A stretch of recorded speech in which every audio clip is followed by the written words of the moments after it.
Ladies and gentlemen, seekers of truth, there comes a moment, quiet and uninvited, when a voice stirs deep within. A voice not loud but persistent. It asks not who you pretend to be, but who you are beneath it all. This voice does not come from the surface. It comes from the ancient depths of your being, from a place untouched by culture, titles or roles. It is the whisper of your true self. The journey to becoming your true self must begin with the courageous act of confronting the mask you wear. From childhood, you are taught, sometimes gently, often harshly, what is acceptable and what is not. You learn to present certain parts of yourself while hiding others. The parts that are praised are polished and performed. The parts that are shamed are buried and denied. Over time, you develop a kind of psychological armor, a carefully crafted image that protects you from judgment and gains you approval. This image is not necessarily false, but it is incomplete. It is what some call the persona, the social face we wear to meet the world.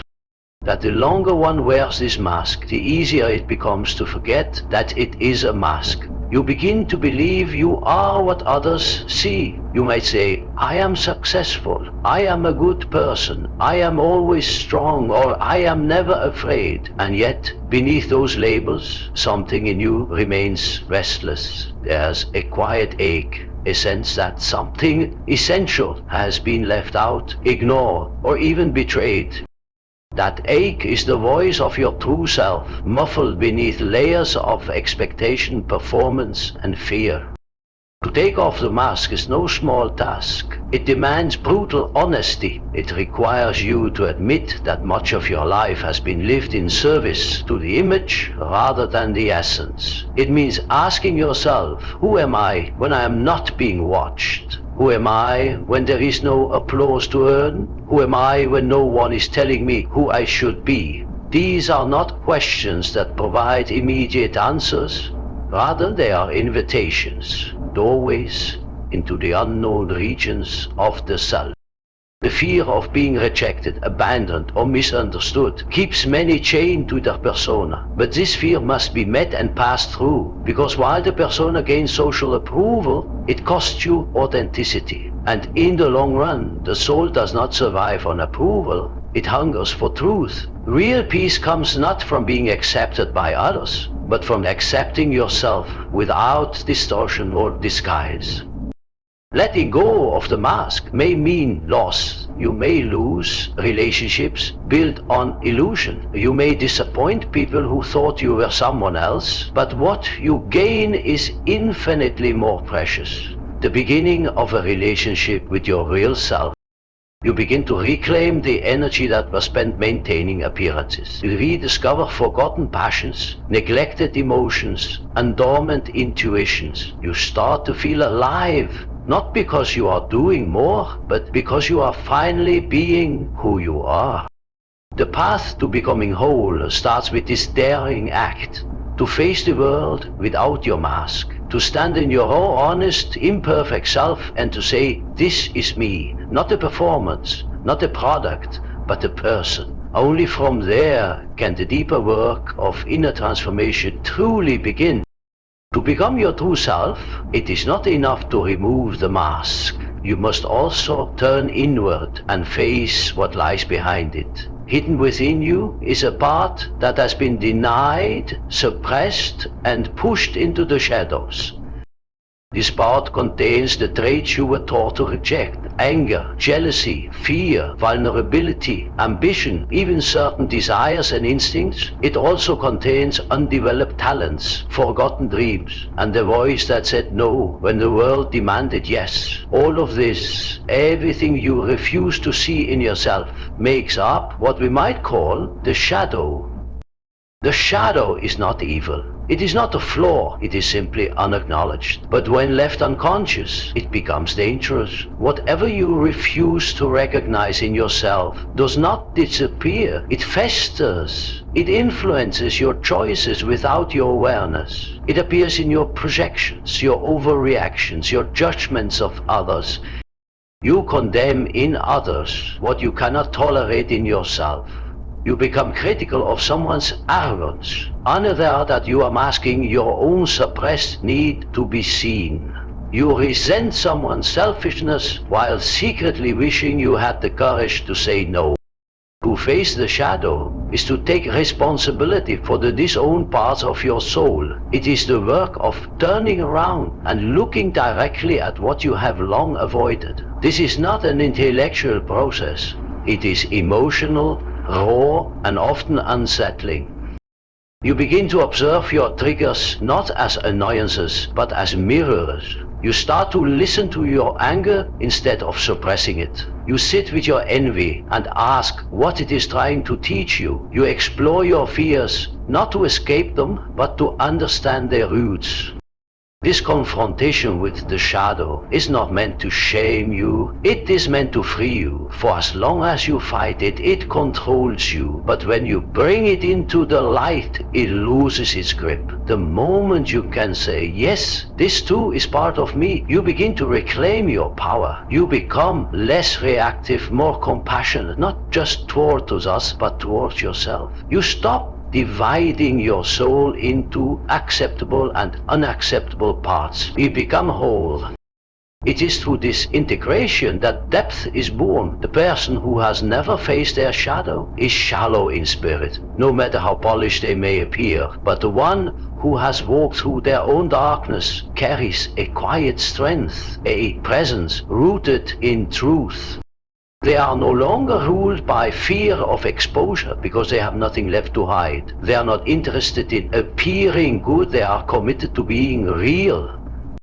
Facing your inner darkness is not a one-time event, it is a lifelong practice, a continual unfolding of greater honesty and self-awareness. But every step into the shadow is a step toward liberation. Only by descending into yourself can you rise into your true form, not purified but integrated, not perfect but whole. And only from this place can genuine transformation begin.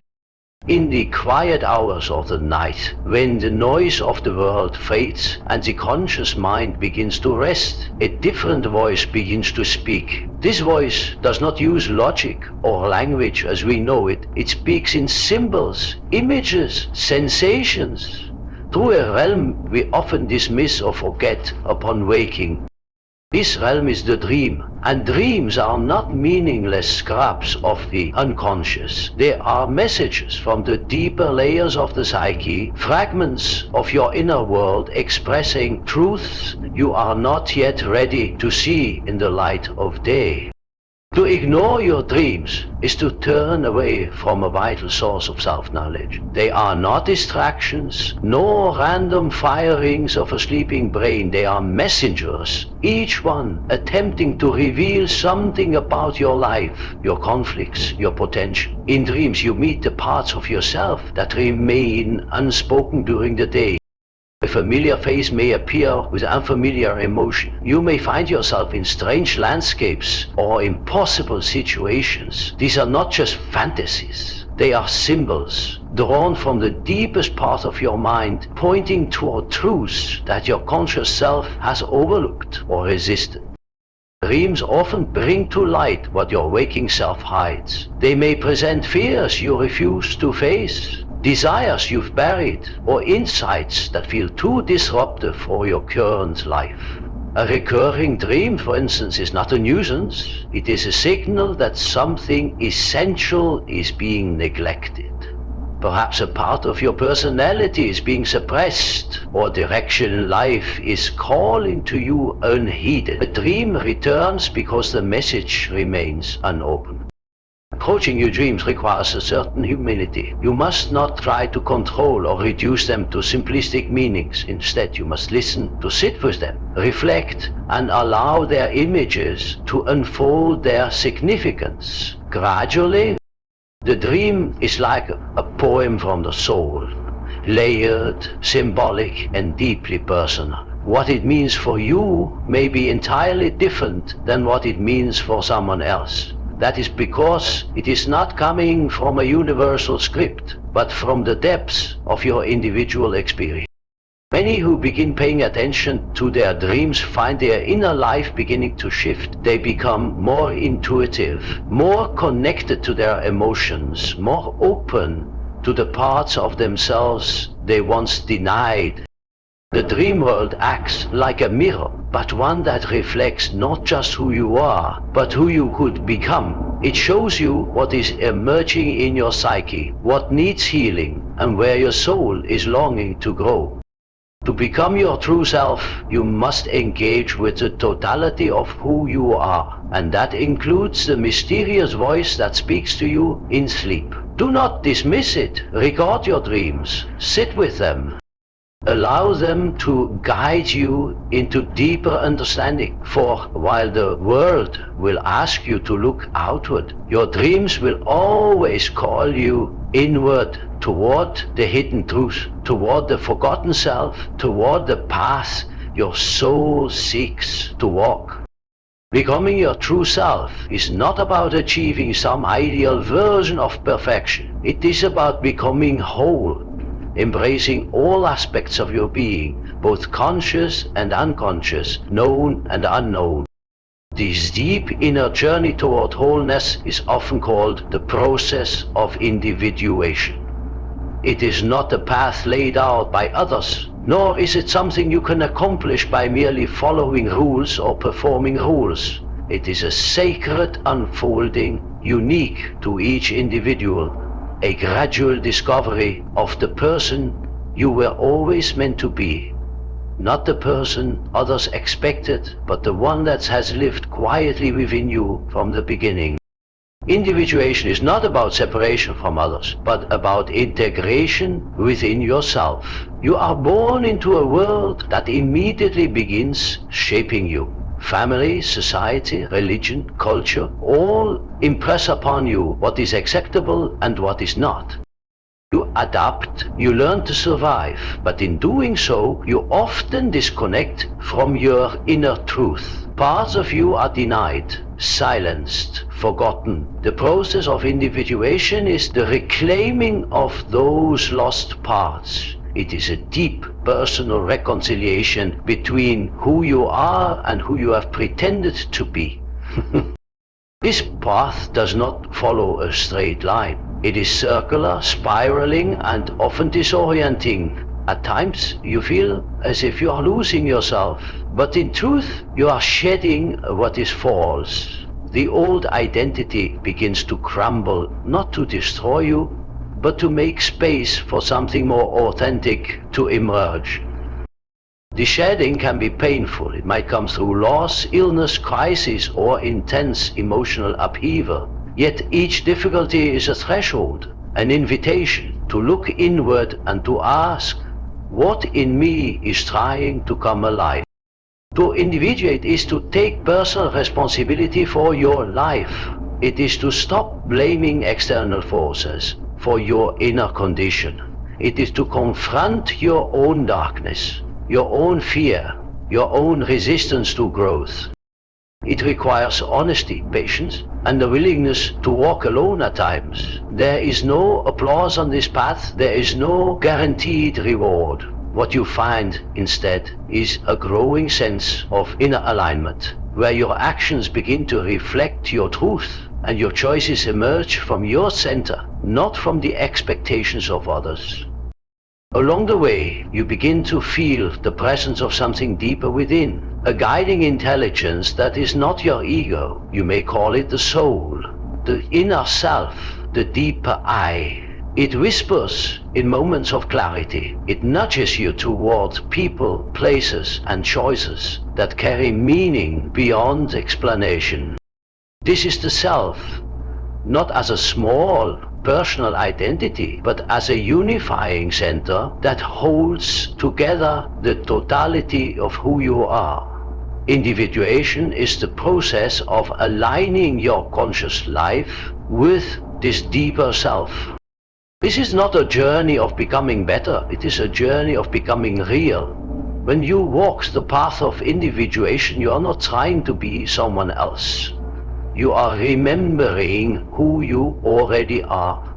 And in that remembrance, you become whole. Within each human being lies a world of opposites. Light and dark, joy and sorrow, strength and vulnerability, love and fear. These opposing forces are not flaws in the design of the self.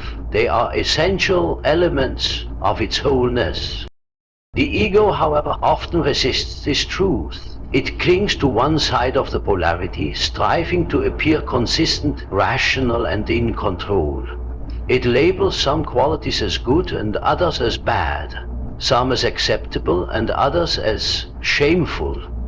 This division creates internal conflict and leaves the self fragmented. The path to becoming your true self requires the courage to embrace these inner opposites, not by choosing one over the other, but by allowing them to coexist in harmony. The ego prefers clarity and certainty. It wants to know who it is, strong or weak, kind or assertive, confident or anxious, but the deeper self does not live in such absolutes. It moves through paradox. You are not just one thing. You are many. There are moments when you are generous and others when you are withdrawn. Times when you lead and times when you long to be guided. These contradictions are not signs of failure, they are signs of complexity. They point to the richness of your inner life. When you repress one side of yourself to maintain a fixed identity, you become rigid. You may deny your softness in order to appear strong or suppress your ambition to seem humble. But whatever you push away does not disappear. It becomes part of the unconscious. And what is unconscious eventually finds expression, often in distorted or harmful ways. The anger you deny may erupt as passive aggression. The vulnerability you hide may show up as anxiety. The need for love you suppress may turn into dependency or resentment.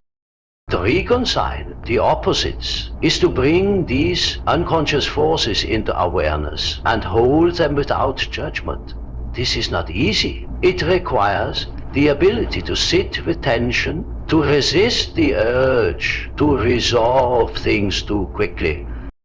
It means recognizing that you can be both disciplined and spontaneous, both logical and intuitive, both powerful and tender, and that embracing these opposites does not weaken you, it deepens you. This inner reconciliation transforms your relationship with yourself. You no longer need to hide parts of who you are. You become more whole, more authentic. And as you accept your own contradictions, you begin to accept them in others. Your relationships grow more compassionate, less reactive. You stop demanding perfection and begin honoring the shared humanity that lives beneath all roles and masks. In embracing the opposites, you move beyond duality into a deeper unity. You are not trying to cancel out one side or glorify the other. You are allowing them to inform each other, to balance and refine each other. In this union, the self becomes not a fixed identity, but a living process, a dynamic, evolving center, capable of containing all that you are. This is not the path of ease, but it is the path of truth. And in that truth, real transformation becomes possible. The journey to becoming your true self is not complete until you begin to live from within rather than constantly reacting to what is outside. For much of life, people are driven by external influences, expectations, opinions, roles, demands. They chase validation, fearing rejection, trying to fit into patterns that were not of their own design. But there comes a moment, often subtle, sometimes shattering, when you realize that living in response to the outer world is not living at all. It is merely survival. The shift toward inner authority begins when you start listening to the quiet voice within that says, "This is not me," or "This path is not mine." This inner voice has always been there, but it has often been drowned out by fear, by distraction, by the noise of a world that prizes performance over presence. It speaks not in loud commands, but in feelings of unease, in moments of longing, in glimpses of clarity when everything briefly feels alive. To follow that voice is an act of courage, for it will often lead you away from the familiar. It may take you into solitude. It may challenge your relationships. It will certainly disrupt your assumptions about who you thought you were supposed to be. But as you begin to trust this voice, this inner compass, you start to reclaim your life. Decisions no longer come from fear of what others will think, but from what feels true in the depth of your being. You no longer need constant approval because you have begun to approve of yourself. The judgments of the world lose their sting when they no longer define you. You start to live not by reaction, but by intention. Not to impress, but to express. This shift to inner authority is not an abandonment of responsibility to others. Rather, it is a deeper responsibility to your own soul. When you honor your truth, you bring more honesty into the world. When you choose authenticity over compliance, you become a mirror for others to do the same.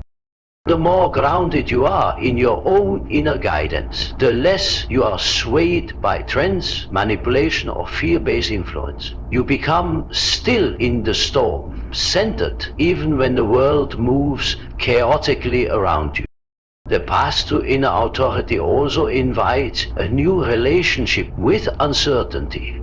You stop demanding that everything be planned or predictable. You begin to live more fluidly, more intuitively.